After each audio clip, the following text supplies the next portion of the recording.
Hello అండి, నేను doctor Vinay Kumar, consultant urologist, andrologist from Renova hospitals, Langar house.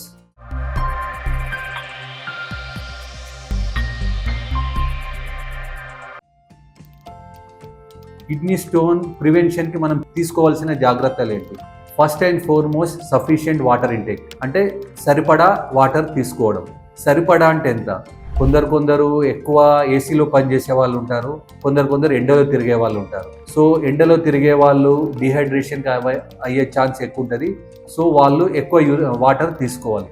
At least మనకి daily 2 litres urine produce అయ్యేటట్టు చూసుకోవాలి. 2 లీటర్స్ యూరిన్ అంటే మనం 6 to 7 టైమ్స్ యూరిన్ వెళ్తున్నాము అంటే 300 ml పర్ వాయిడ్ అన్నట్టు. సో అట్లీస్ట్ మనం అంతా యూరిన్ వచ్చేటట్టు మినిమం 3 లీటర్స్ యూరిన్ తీసుకుంటే మోస్ట్ ఆఫ్ ద పీపుల్లో మనం స్టోన్స్ని ప్రివెంట్ చేసే అవకాశం ఉంది. రఫ్ ఎస్టిమేట్ ఏంటంటే గంటకి ఒక పెద్ద glass water morning to evening, అంటే it amounts to 14 to 16 glasses per day. మనం సఫిషియెంట్ వాటర్ తీసుకుంటే యూరిన్ కాన్సన్ట్రేట్ అవ్వదు, యూరిన్ డైల్యూటెడ్గా అయిపోతుంది, స్టోన్స్ ఇన్సిడెన్స్ చాలా తగ్గిపోతుంది. నెక్స్ట్ ఏంటి?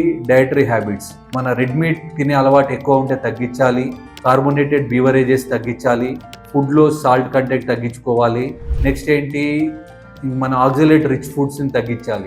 ఆక్సిలేట్ రిచ్ ఫుడ్స్ అంటే చాక్లెట్, నట్స్, క్యాబేజ్, క్యాలీఫ్లవర్ లాంటి ఎక్కువ తినే అవకాశం ఉంటే తగ్గించుకోవాలి. తర్వాత తీసుకోవాల్సిన జాగ్రత్త ఏంటంటే రికరెంట్గా యూరినరీ ఇన్ఫెక్షన్ వస్తుంది, స్పెషలిస్ట్ని సంప్రదించి ట్రీట్మెంట్ తీసుకుంటే కూడా మనం స్టోన్స్ని ప్రివెంట్ చేయొచ్చు. లాస్ట్ అండ్ ఫార్మోస్ట్ ఏంటి? యూరిక్ యాసిడ్, గౌట్ ఉంది, హైపర్ పారాథైరిజం ఉంది, దానికి సంబంధించిన మెడికేషన్ తీసుకుంటే కూడా మనం కిడ్నీ స్టోన్స్ని ప్రివెంట్ చేసే అవకాశం ఉంది. Thank you.